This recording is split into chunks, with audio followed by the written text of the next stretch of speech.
ये अंधविश्वास इसलिए क्योंकि आपने शिक्षा की अहमियत नहीं समझी। अगर आप शिक्षित और जागरूक होंगे तो धर्म खतरे में नहीं होगा, कलम खतरे में होगी। आपका बेटा बेटी स्कूल बचाने जाएगा, वो किसी धर्म के जुलूस में नहीं जाएगा। धर्म आपके दिल में था, किसी ने दिल से निकाल करके उसको बाहर लड़वाने के लिए खड़ा कर दिया। मौको कहां ढूंढे रे बंदे, मैं तो तेरे पास में। ना मैं मंदिर, ना मैं मस्जिद, ना काबे कैलाश में, ना मैं जप में, ना मैं तप में, ना मैं व्रत उपवास में।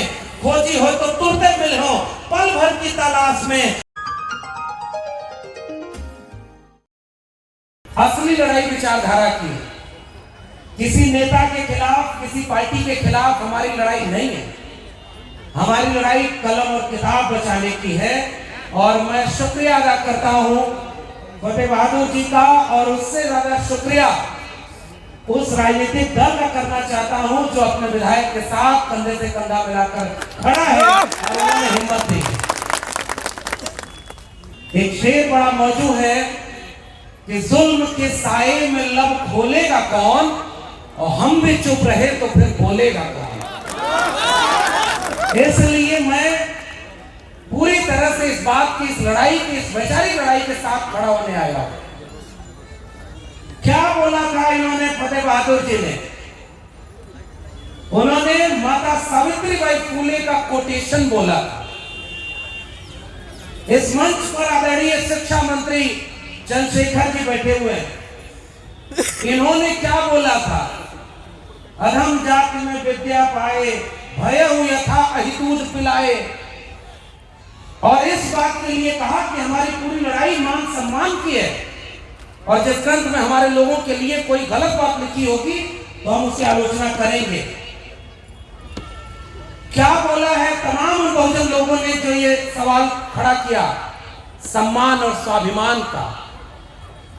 तो गर्दन काटने और जीभ काटने वालों को मेरा एक सवाल है, भाई आपके यहां तो काटने मारने का परंपरा नहीं था।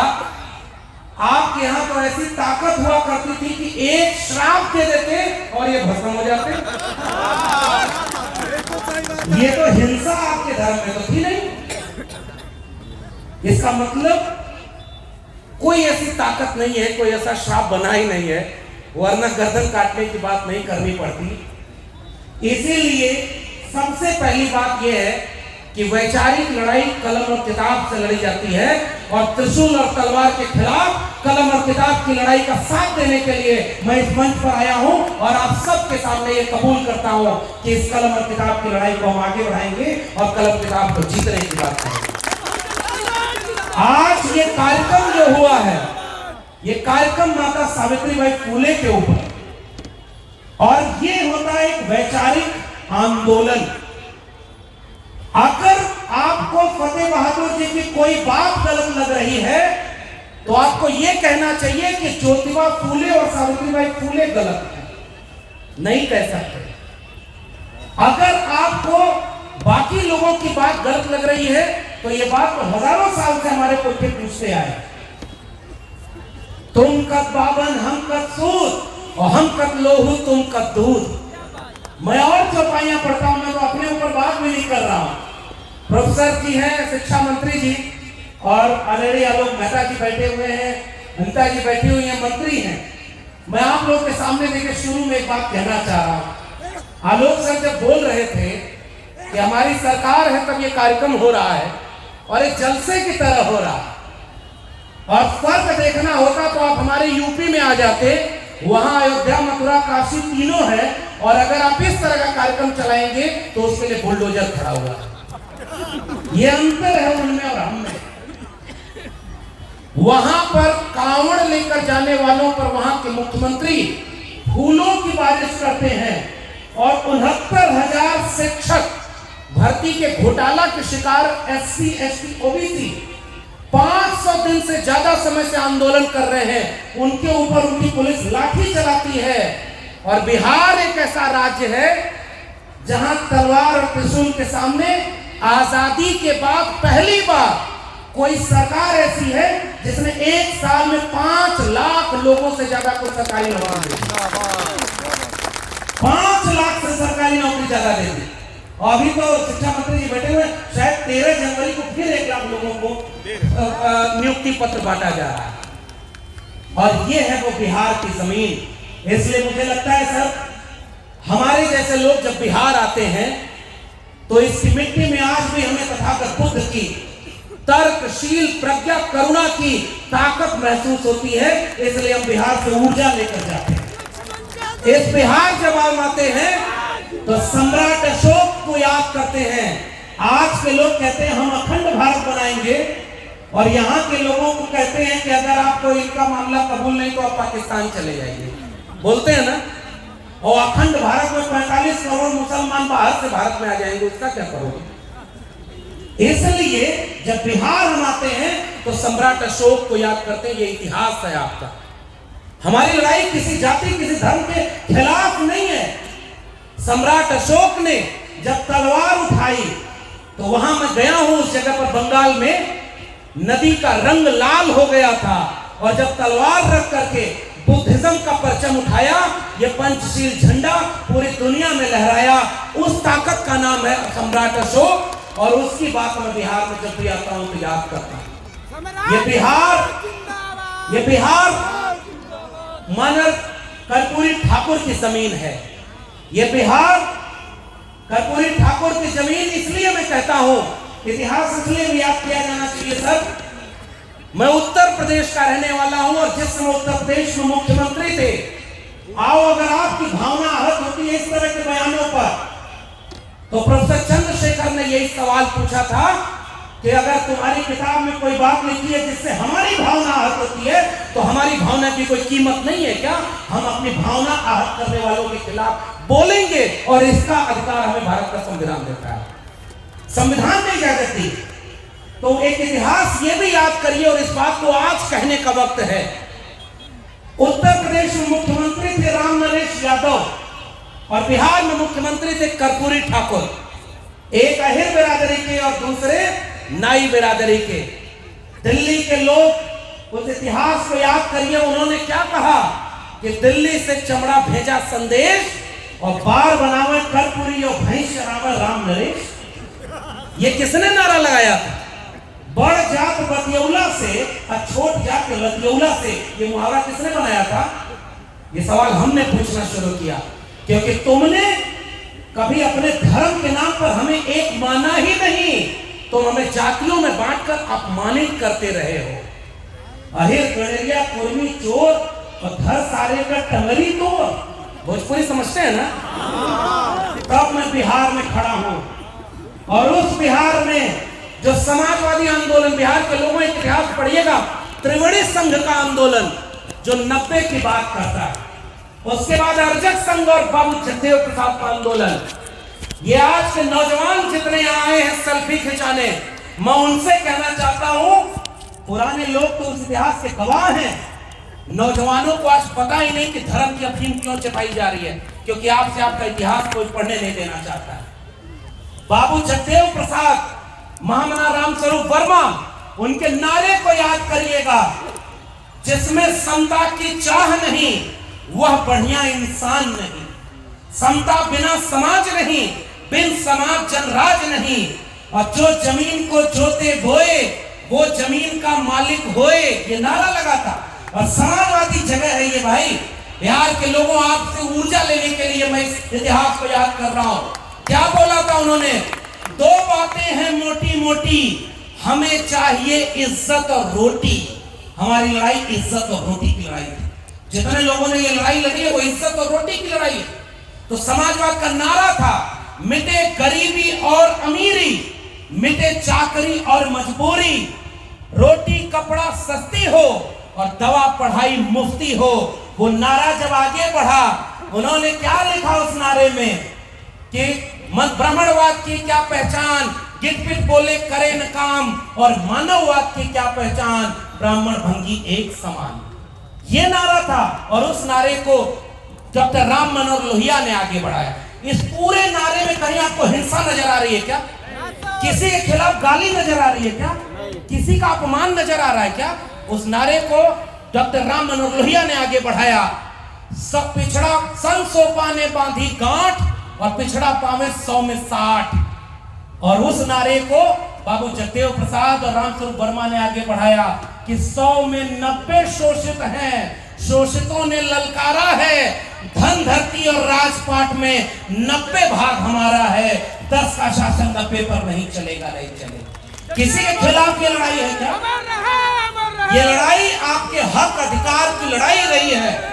और उस नारे को जब आगे बढ़ाया तब उन्होंने कहा कि जो जमीन को जोते बोए वो जमीन का मालिक होए, राष्ट्रपति का बेटा हो या चपरासी की हो संतान, व टाटा बिरला अंबानी हो, सबको शिक्षा एक समान, सबको शिक्षा सबको काम, वरना होगी नींद हराम। शिक्षा पर जो खर्चा हो बजट का 10वां हिस्सा हो और सबको शिक्षा दे न सके जो, वो सरकार निकम्मी है, और जो सरकार निकम्मी है वो सरकार। ये हमारी लड़ाई है, शिक्षा की कलम और किताब की लड़ाई है। और मैं याद करता हूं, मैं 3 मंत्री जिस मंच पर बैठे हो, मैं सच बताऊं, उदय जी बैठे हुए हैं, विधायक जी बैठे हुए हैं, बहुत सारे लोग, ऐसा बयान आज के वक्त में कोई भी अगर दे दे, सच बोल रहे हैं, डॉक्टर अंबेडकर को कोट करे, सावित्रीबाई फुले को कोट करे, उनकी पार्टियां उनसे कहती हैं कि ये उनका निजी बयान है, हम इनसे सहमत नहीं है, हम सबका सम्मान करते हैं। और आपके नेता, मैं याद करता हूं, मैं इतिहास याद कर रहा हूं अपने लिए, और मेरे जरिए ये बात जहां तक जाएगी, राष्ट्रीय जनता दल के लोग बैठे हुए हैं, ये बात कहने में अगर संकोच भी करेंगे तो अपने इतिहास को हम जैसे लोग याद करेंगे। जब मंडल आंदोलन आया, बीपी मंडल साहब यहाँ बिहार के थे ना, आरक्षण कहां से आई और कर्पूरी की मां और बहन के लिए गालियां दी गई थी, वो किसका था? और आलोक मेहता साहब हमें बोल रहे थे, उस जगह का नाम बोल रहे थे जहां पैर में चप्पल पहन करके आप सड़क पर नहीं चल सकते थे, तब अपना बरहिया। और मैं तो कह रहा हूं सर, ऐसी जगह दर्जनों रही है, और इसलिए पैर में चप्पल पहनकर चल नहीं सकते, उनके सामने खटिया पर बैठ नहीं सकते, और तो और छोड़ो, तालाब से पानी नहीं पी सकते। इससे इस देश के लोगों का अपमान नहीं हुआ था क्या? इंसान वो नहीं थे क्या? कलम पकड़ ली, वेद सुन लिया तो कान में शीशा पिघला के डाल दो। दुनिया में कहीं ऐसी बात लिखी गई है क्या? इस देश का प्रधानमंत्री विदेश जाकर बोलते हैं कि हम युद्ध के देश से नहीं, बुद्ध के देश से आए हैं, और भारत में आते हैं तो बुद्ध के खिलाफ युद्ध छड़े हुए हैं। वहां जाके कहते हैं कि हम बुद्ध के देश से आए हैं। अरे भाई, वहां जाके बोलो ना कि हम उस देश से आए हैं जहां दुनिया में लोग एक तरह से पैदा होते हैं, हमारे यहाँ कोई मुख से पैदा होता है, कोई भुजाओं से पैदा होता है। ये बात दुनिया में नहीं बोलते, क्योंकि दुनिया वाले आपके ऊपर हंसेंगे। ऐसे नहीं होता भाई। क्यों? क्योंकि आपको बंटवारा करना था। इतिहास का मैं याद करना चाह रहा हूं, जब ये अपमान चारपाई पर बैठने नहीं दिया, इतिहास भूल गए क्या? अभी हमारे यहाँ उत्तर प्रदेश में कांड हुआ, 2 लोग, 2 परिवार के दोनों तरफ हत्या हुई, और जो यादव था उसके सामने बुलडोजर खड़ा कर दिया कि इसका घर गिरा देंगे। ये अपमान आज की तारीख में हुआ।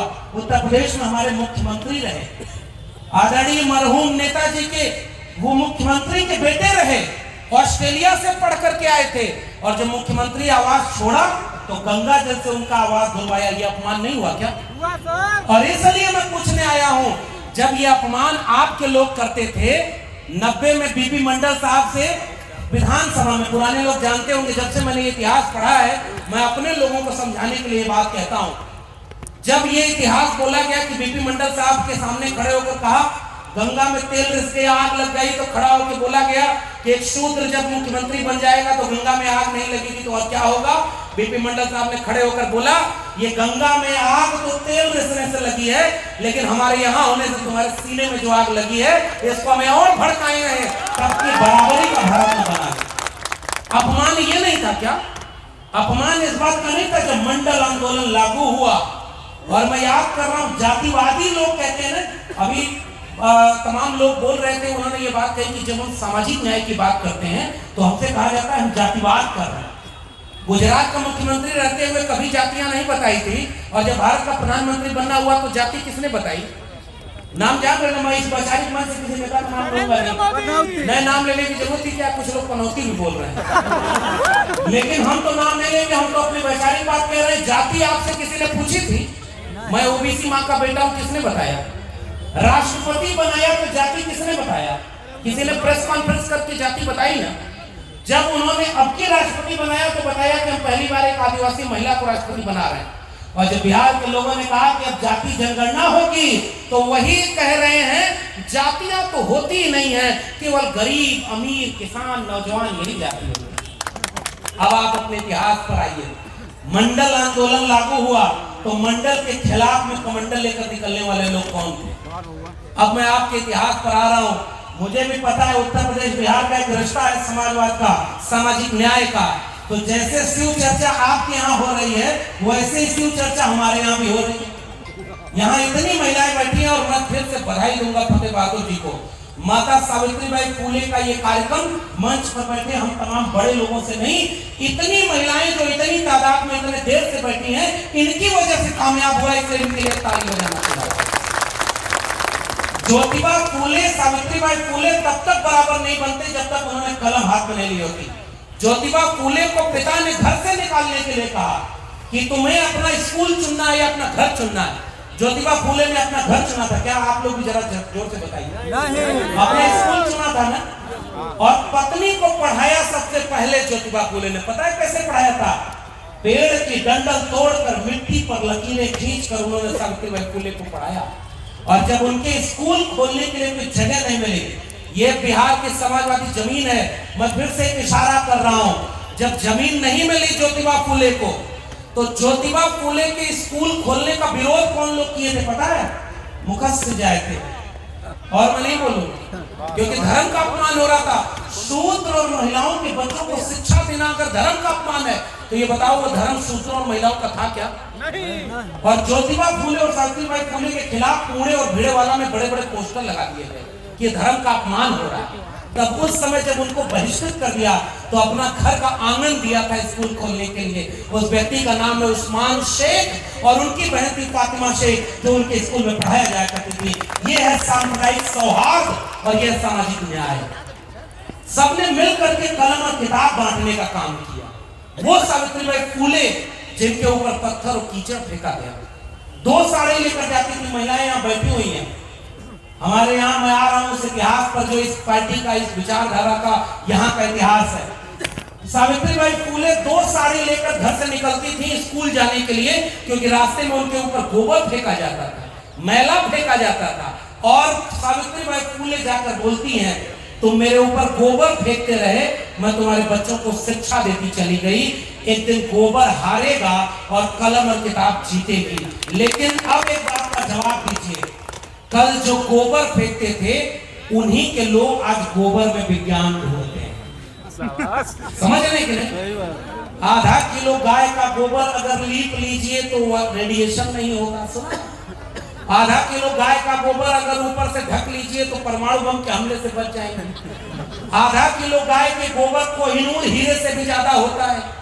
तो हमारे एक प्रवक्ता ने बोला कि इतना फायदा है अगर उसमें, तो अगर रोज आधा किलो गोबर खाया करिए तो दिमाग भी बढ़ा। इसमें तो किसी का अपमान नहीं है। अगर वो वैज्ञानिक है तो खाना चाहिए। उस गाय के बछड़े को गोबर और वहां हलवा रख दीजिए, वो सूंघ के क्या खाएगा? गोबर खाएगा कि हलवा खाएगा? और इंसान कहां पहुंच गया? अब मैं और ज्यादा नहीं कहूंगा, समझदार को इशारा काफी है। सावित्रीबाई फुले के ऊपर गोबर फेंकने वाले इतिहास में मिट गए। गोबर और पत्थर सह करके आपके बच्चों को कलम और किताब पकड़ाने वाली सावित्रीबाई फुले अमर हो गई। और आज भी सावित्रीबाई फुले की जयंती मनाई जा रही है। अगर फतेह बहादुर सिंह जी यहाँ पर कोई दूसरा धार्मिक कार्यक्रम कर देते तो वहां एकदम दूसरा माहौल होता। लेकिन मैं तो शुक्रिया अदा करता हूं कि संस्कार का कितने देर तक कलम और किताब की बात सुनने के लिए आप लोग बैठे हैं। और जो सरकार में मंत्री हैं, 3 मंत्री इतनी देर तक बैठे हुए हैं, ये वैचारिक प्रतिबद्धता है। आप 2 बार विधानसभा अध्यक्ष रहे उदय नारायण जी, यहां से जब खड़े होकर बोल रहे थे ना कि फतेह बहादुर आगे बढ़ो, हम तुम्हारे साथ हैं। अरे भाई बाकी छोड़िए, आपका इतिहास ही यही रहा है। मंडल के विरोध में कमंडल का रथ लेकर कुछ लोग निकले थे ना। अब मैं अपना वर्तमान का इतिहास याद कर रहा हूं। लोगों से पूछा कि लालू यादव ने बिहार को स्वर्ग बनाया, तो लोगों ने कहा कि लालू यादव ने बिहार को स्वर्ग नहीं बनाया, लेकिन बेजुबानों को जुबान देकर लोगों को स्वर्ग दे दिया है। अब अपने स्वाभिमान की लड़ाई वो अपने दम पर लड़ते हैं। मैं उस यात्रा को याद कर रहा हूं। जब पटना के गांधी मैदान का एक वाक्य देखिए, इतिहास कैसे 30 साल बाद बदल रहा है। पटना के गांधी मैदान में उस समय के मुख्यमंत्री आदरणीय लालू प्रसाद यादव जी जब बोलने के लिए खड़े हुए, तो इस इतिहास को याद रखना, कोई आपका शिक्षा कलम किताब और स्कूल बचाने ये धर्म वाले कभी नहीं आए, लेकिन उनका धर्म बचाने के लिए आपके घर से आपका बेटा बेटी मांगने आ जाते हैं।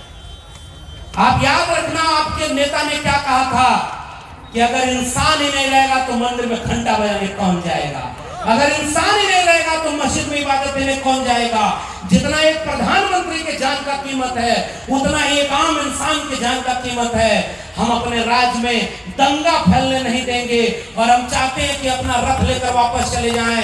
रथ वापस नहीं गया तो संविधान को हाथ में लेकर उस सांप्रदायिक रथ के सामने चट्टान की तरह खड़े हो जाने वाले नेता का नाम है आदरणीय लालू प्रसाद यादव, और उसकी जमीन पर हम खड़े।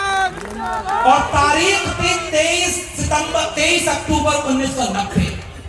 अब उत्तर प्रदेश और बिहार का रिश्ता क्या है वो मैं आपसे साझा कर रहा हूं। 23 अक्टूबर 1990 को एक रथ यहां रोका गया तो कुछ लोग चले गए संविधान पर हमला करने उत्तर प्रदेश में। वहां भी एक ऐसा ही समाजवाद का पुरोधा खड़ा था, मुख्यमंत्री बनके, जिसने संविधान पर शपथ ली थी कि हम कानून का राज सुरक्षित रखेंगे।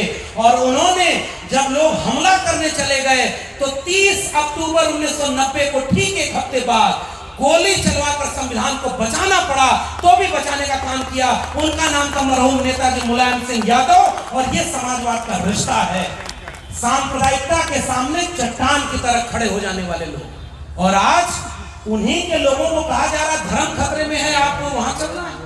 ये कौन सा इलाज है?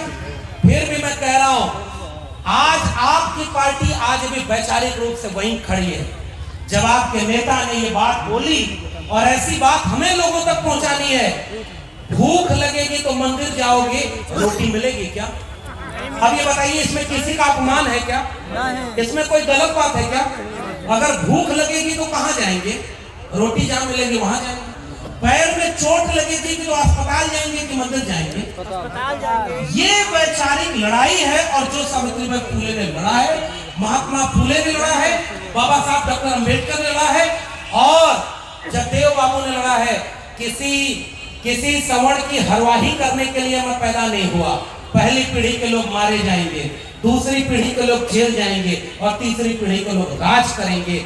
आज जब आपके राज करने की बारी आई तो उधर कहा जा रहा है कि मंदिर वहीं बन रहा है, और आपके लोग उनको वोट दे रहे हैं। ये आखिरी बात कह करके, क्योंकि हमें शिक्षा मंत्री जी को भी सुनना है और बहुत देर से आप बैठे हैं, मैं एक पैगाम लेकर आपके बीच में आया हूं। केवल इतिहास की बात करने नहीं आया। वर्तमान में खतरा क्या है? वो जो समाजवादी आंदोलन सांप्रदायिकता के सामने चट्टान की तरह खड़ा था, उसने ही सवाल पूछा। अब तो पतंगे भी ये देखकर हैरान हो गई कि ये छते भी हिंदू मुसलमान। ये जो बंटवारा हमारे आप में, इस बंटवारे के खिलाफ न्याय की लड़ाई का नाम है सामाजिक न्याय। लोग कहते हैं कि हम किसी जाति के खिलाफ हैं। डॉक्टर राम मनोहर लोहिया न तो एससी थे, न एसटी थे, न ओबीसी थे, लेकिन डॉक्टर राम मनोहर लोहिया समाजवाद के नेता थे और हम उन्हें अपना नेता मानते हैं। वो भी सवर्ण थे, लेकिन विचारधारा से उन्हें अपना मानते हैं। मंडल आंदोलन लागू करने वाले बाकी लोगों के साथ सबसे बड़ा नाम है विश्वनाथ प्रताप सिंह का, वीपी सिंह का। वो तो ओबीसी नहीं थे, हम तो उन्हें अपना मानते हैं, और ये जातिवाद नहीं है। वीपी सिंह जब भ्रष्टाचार के खिलाफ लड़े तो नारा लगा, राजा नहीं फकीर है, देश की तकदीर है। और जब मंडल लागू कर दिया तो राजा नहीं रंक है, देश का कलंक है। कौन था ये? अब आखिर में केवल दो बातें कहकर आपसे विदा लूंगा। ये लड़ाई त्रिशूल और तलवार के सामने कलम और किताब की लड़ाई। संविधान को खत्म किया जा रहा है। कौन से संविधान को? जिसके ऊपर सर झुकाया था उन्होंने। वो बेच रहे हैं भारत को, मैं चैन से कैसे सो जाऊं। वो लूट रहे हैं भारत को, खामोश में कैसे हो जाऊं। हाँ, मैंने कसम उठाई है, मैं देश नहीं बिकने दूंगा। याद आया? किसी की याद आई? सौगंध मुझे इस मिट्टी की, मैं देश नहीं। रेल बेच दिया। पहले रेल बेचा, बचपन में स्टेशन पर चाय बेचता था, चाय बेचते किसी ने नहीं देखा, देश बेचते सब देख रहे हैं, फिर भी उनके लोग कहते हैं देश कहां बिक रहा है। रेल बिक गई और मेहता साहब बोल रहे थे पहले पटरी बेचा, रेलवे का डिब्बा बेचा, रेलवे स्टेशन बेचा, हवाई चप्पल वाले को हवाई जहाज में चुराएंगे, हवाई जहाज बिक गया, बैंक बिक गया, BSNL बिक गया, एजुकेशन बिक गई। आप तो उदय नारायण जी जब खड़े होकर के यहाँ कह रहे थे, आदरणीय शिक्षा मंत्री जी बैठे हुए, मैं अपने निकाले जाने के बाद पहली बार यहाँ सामने बैठा हूँ। मेरे पास एक दिन एक फोन आया कि आपको नौकरी से निकाल कर लगता है उन्होंने बड़ी गलती कर दी, क्योंकि आपके साथ तो पूरे देश के लोग खड़े हो गए। हमने कहा यही तो फर्क है, वो समझदार होते तो नौकरी दे देते, अब तो आजाद कर दिया है, अब पूरे देश में फूले अम्बेडकर पेरियार के मिशन को लेकर चलेंगे और इस लड़ाई को आगे बढ़ाएंगे। आप चाहते थे और क्या करती थी भाई, मेरे लहजे में जी हजूर न था और कोई मेरा कसूर न था। केवल यही लड़ाई हमारी है। और जब इन्होंने कहा कि भाई हम आपके साथ खड़े हैं, बिहार के समाजवादी लोगों ने कहा कि हम आपके साथ खड़े हैं, तब अपने आप लोगों को लगा कि ये वैचारिक लड़ाई है। डॉक्टर अंबेडकर पढ़ने गए थे तो स्कूल से बाहर बिठा दिया, डॉक्टर अंबेडकर रोए थे। डॉक्टर अंबेडकर विदेश गए तो 32 डिग्री लेकर वो भारत लौटे थे और 32 के 32 डिग्री में एक अभी फर्जी डिग्री नहीं थी, सारी ओरिजिनल डिग्री लेकर गए। और देश के प्रधानमंत्री की डिग्री का पता नहीं है कि ओरिजिनल है। लड़ाई कलम और किताब की लड़ाई है साथियों। आपके यहाँ के नेता को आप मैं बधाई देना चाहता हूँ कि मुझे लगता है वहां की जनता भी मानती है कि हम अपने नेता के साथ खड़े हैं, हम अपनी पार्टी के साथ खड़े हैं। लेकिन एक वादा हमसे करिए, आपसे कुछ लोग आएंगे और कहेंगे कि धर्म खतरे में है, धर्म बचाने जाना है। मंदिर वहीं बन रहा है ना, मंदिर तो उनके पहले भी था, मंदिर उनके बाद भी रहेगा। लेकिन आज गृह मंत्री का बेटा कहाँ है पता है आपको? दुनिया का सबसे अमीर संस्था है BCCI, उसका चेयरमैन कौन है? जिसको बल्ला बैठ पकड़ने कभी नहीं आता, वो उसका बेटा वहां BCCI का चेयरमैन है। वो अगर डेरी एंड सोल में आकर के दंगे में धर्म बचाने की लड़ाई में आए तब मानिएगा कि धर्म खतरे में है। तब तक अगर नहीं आता है तो आप यकीन मानिएगा कि आपके बच्चों की कलम खतरे में है, किताब खतरे में है। इसलिए धर्म बचाने की लड़ाई आपकी लड़ाई नहीं। दूसरी बात, जब देव बाबू की विरासत के लोग आज वोट कहां देते हैं, अभी उन्होंने बहुत महत्वपूर्ण बात कही आदरणीय मेहता जी ने। उन्होंने कहा कि बहुजन आंदोलन मजबूत हो रहा है, फूले अम्बेडकर पेरियार की विचारधारा मजबूत हो रही है और आज उनकी सरकार बन रही है। ये 24 का चुनाव आखिरी चुनाव है। किस बात का? कि इसके बाद ये देश संविधान से चलेगा या मनुस्मृति से चलेगा। सीधी लड़ाई एकदम साफ साफ है। अगर 24 में संविधान को बदलने वाले जीत गए तो उसके बाद इस देश में शायद कभी दोबारा चुनाव नहीं होगा। ये मैं आपसे कह के जा रहा हूं। और उसकी लड़ाई का आगाज किसने किया था? यही बिहार की जमीन है। इंडिया गठबंधन का आगाज इसी बिहार की जमीन से हुआ। बहुत गुमान था उन्हें कि जेल में झूठा मुकदमा लगाकर आपके नेता को कैद कर देंगे तो उनको खत्म कर देंगे। लेकिन वह नेता जब जेल से बाहर आया है, राजनीति नहीं कर रहा, लेकिन अकेला आपका नेता उनके सामने खतरा बनकर खड़ा है, जिसने इंडिया गठबंधन की बुनियाद तय कर दी। और आदरणीय नीतीश कुमार जी, आदरणीय उप मुख्यमंत्री तेजस्वी जी, इनके नेतृत्व में कलम बांटने की, और महिलाएं यहाँ खड़ी है, एक बात कह के जा रहा, बात सावित्रीबाई फुले की हो रही है ना। महिला आरक्षण विधेयक जब आया तो उसके बाद 10 साल पहले मुलायम सिंह यादव, लालू प्रसाद यादव, आदरणीय शरद यादव सदन में खड़े होकर कहे थे हम चाहते हैं कि महिला आरक्षण बिल आए, लेकिन उसमें कोई शहर की महिला के साथ कोई पत्थर तोड़ने वाली भगवतिया देवी तो कोई फूलन देवी भी सदन में पहुंचे, इसके लिए कोटा विदिन कोटा इसमें होना चाहिए। इस लड़ाई का क्या हुआ साहब?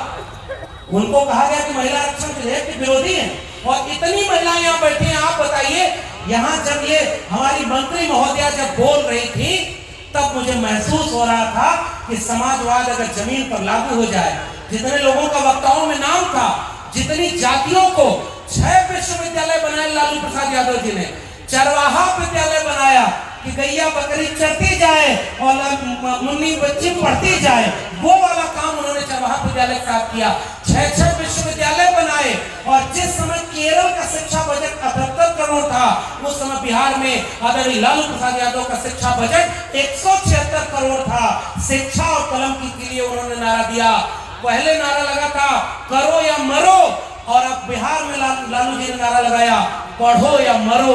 अगर पढ़ाई नहीं होगी, उन्होंने भाषण दिया कि अगर आपका बच्चा पढ़ेगा नहीं तो ये ब्राह्मणवाद के मकड़ जाल से मुक्त नहीं हो पाएगा, और इसलिए कलम और किताब पर खतरा है। इतनी महिलाएं खड़ी हैं, क्या इस देश की महिलाओं को, जिनको कहा जाता है कि शिव चर्चा कराओ, कोरोना माता का मंदिर, एक दो कथा सुना दे सर, फिर उसके बाद आदरणीय शिक्षा मंत्री जी को सुनेंगे। मैं भोजपुरी लाके आया। पाखंड और अंधविश्वास क्या होता है? कोरोना माता का मंदिर पहली बार कहाँ बना? बिहार में बनाया, पता है ना? मैं एक कथा सुनाता हूँ, मेरा पीएचडी का काम है भक्ति आंदोलन पर। जिसको भावना आहत हो वो मुझसे कलम और किताब लेकर डिबेट करा लेगा, मैं दस्तावेज लेकर आ जाऊंगा। लेकिन हमारे यहाँ भोजपुरी में एक किस्सा है, एक गांव में गधा मार दिया 4 बच्चों ने। गांव वाले जाकर उनसे बोले कि अरे भाई, और किसी जाति के खिलाफ नहीं है, उस मानसिकता के खिलाफ है, याद रखिएगा। जब उनसे जाकर बोले कि अरे भाई उन्होंने गधा मार दिया है, क्या होगा? तो कहा ये तो बहुत बड़ा पाप है। माताओं आप लोग सुनना इस कहानी को। जब उनसे जाकर पूछा गया तो कैसे इससे मुक्ति मिलेगी, तो कहा कि इसके लिए तो हवन करना पड़ेगा, 25 गांव के हमारे वाले लोगों को बुलाकर खिलाना पड़ेगा। तो कहा इसमें तो बड़ा खर्चा आएगा, कहा बिना खर्चा के मुक्ति नहीं मिलेगी। तब तक पीछे से गांव वाला उनसे जाकर बोला कि भाई साहब, जो 4 लड़के गधा मारे हैं उसमें एक आपका बेटा संतोष भी था। और जैसे ही ये बात उनको पता चली, वो चुपचाप बैठे और भोजपुरी में कहावत पढ़े कि 2-4 लइकन में एक संतोष, और गधा के मरले में कौनो न दोष। अब इस कहानी का मतलब समझ रहे हैं ना? ये जो पाखंड और अंधविश्वास का आलम है, इससे मुक्ति कैसे मिलेगी? महात्मा ज्योतिबा फूले ने एक नाटक लिखा है जिसका नाम है तृतीय रत्न।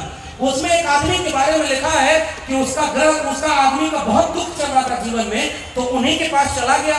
उनके पास गया तो कहा कि भाई बड़ा कष्ट है जीवन में, बेरोजगारी बहुत है, शिक्षा नहीं है। तो उसने कहा कि तुम्हारा पतरा देखना पड़ेगा।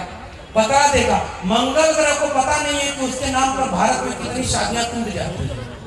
बात समझ रहे हैं ना? तो पतरा देखा, और ये नाटक किसने लिखा है? महात्मा ज्योतिराव फूले ने लिखा है। तो पतरा देख के कहा कि तुम्हारा शनि ठीक जगह पर नहीं है। तो कहा हुजूर कैसे आएगा?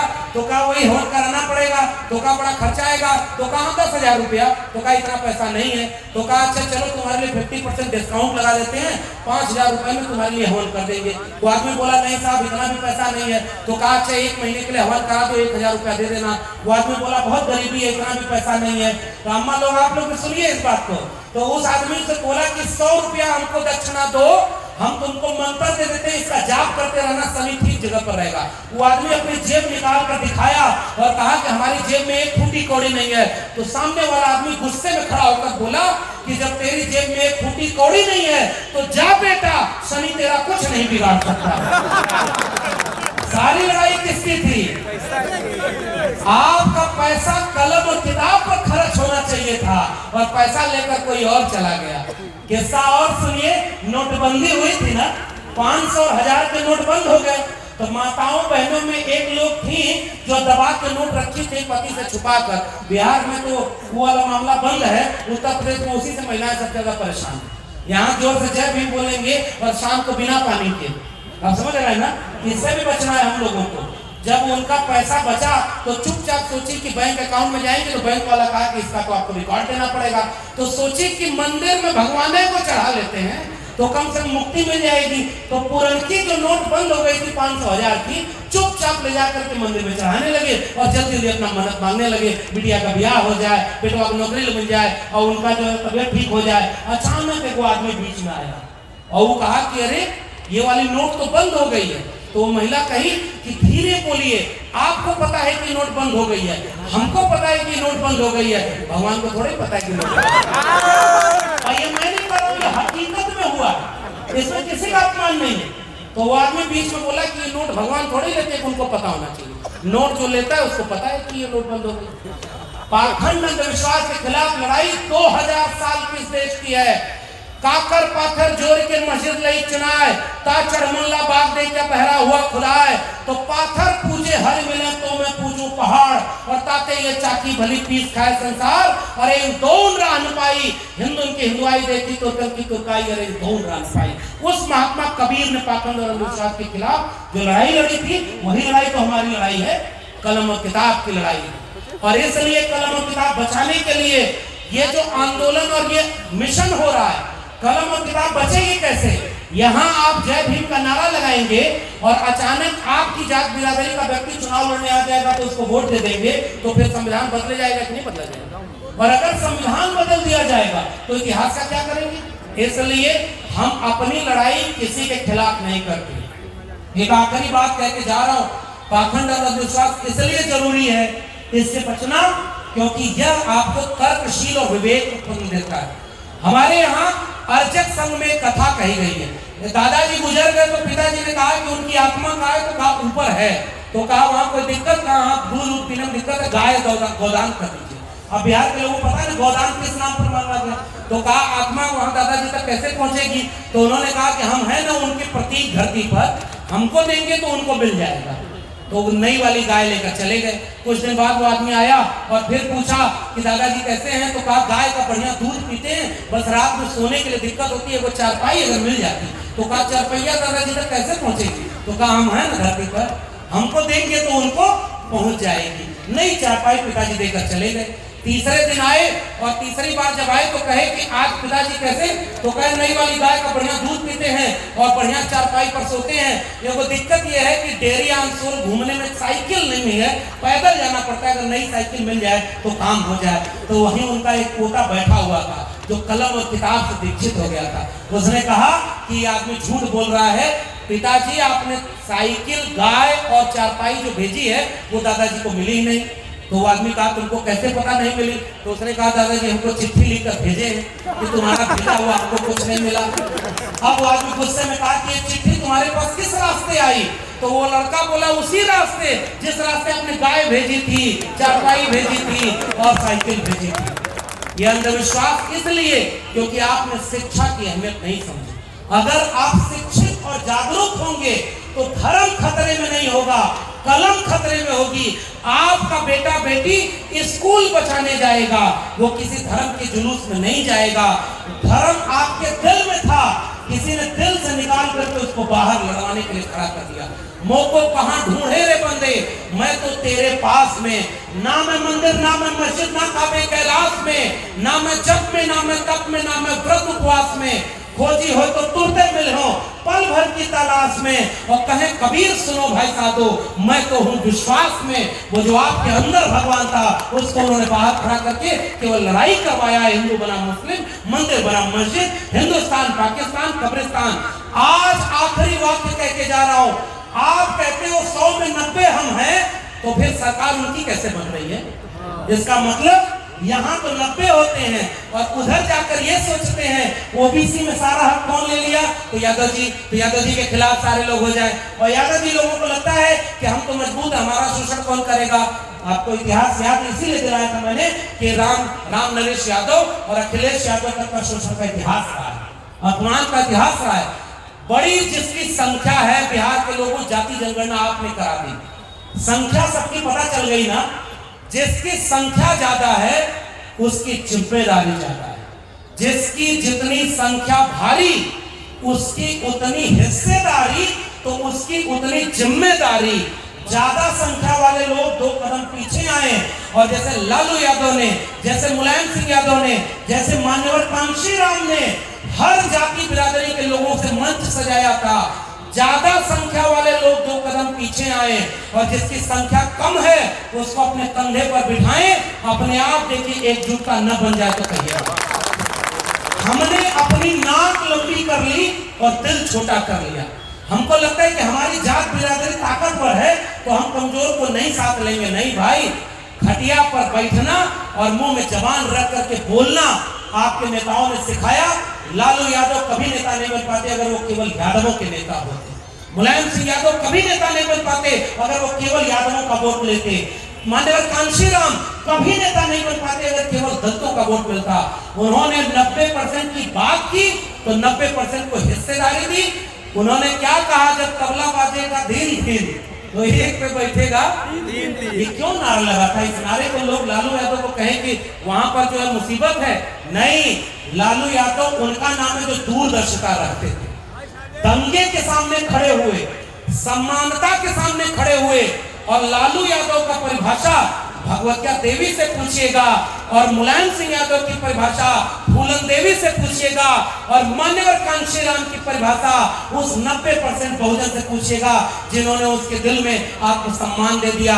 एक वादा आपसे लेना चाहता हूं, आप भूखे रहना, प्यासे रहना, अपने बेटा बेटी को कलम और किताब जरूर भेजिएगा और शिक्षा जरूर दीजिएगा। इसका वादा करते ही कहेगा। अरे भाई, इतने आलीशान शिक्षा मंत्री जी यहाँ बैठे हुए हैं। बिहार में शिक्षा को लेकर अपमान होता था और बिहार में अब शिक्षा को लेकर सम्मान होता है।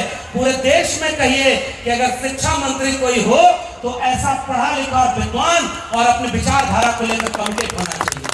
अगर मंत्री कोई हो तो आलोक मेहता जी जैसा हो, अगर मंत्री कोई हो तो नंदा जी जैसा हो। और उदयनारायण चौधरी जी ने अभिभावक की तरह तो वो बात कह दी।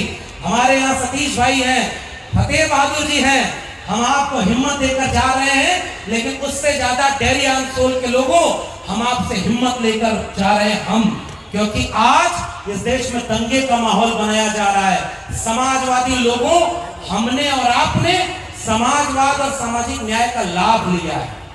अगर हम इस संविधान को नहीं बचा पाए तो इसका दोष किसी अनपढ़ गवाह को नहीं दे सकते जो इस समय कोई ठेला चला रहा है। आखिरी में कह के जा रहा हूं, एकजुट हो जाइए और वोट कहां देना है इसकी ताकत पहचान लीजिए। अगर आपका वोट गलत जगह पहुंच गया तो आप लाख कहते रहिएगा कि आज समाजवाद नहीं आया, क्योंकि संविधान बदलेगा तो सबसे पहले शूद्र पैदा होंगे। एकलव्य और शंबूक का इतिहास किसी बहुजन ने नहीं लिखा। एकलव्य और शंबूक अगर है, मुझे यूनिवर्सिटी से इसलिए नहीं निकाला गया कि मेरिट कमजोर थी। एकलव्य कमजोर है इसके लिए आरक्षण नहीं था, द्रोणाचार्य जातिवादी है इसके लिए आरक्षण था, और वो द्रोणाचार्य आज भी जिंदा है, इसलिए हम जैसे लोगों के हाथ से नौकरी छीन रहे हैं।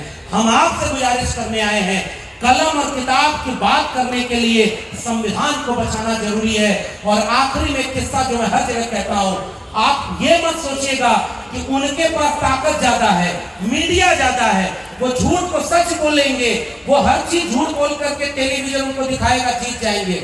लालू जी और नीतीश जी जब शासन करने आए तो टेलीविजन था क्या?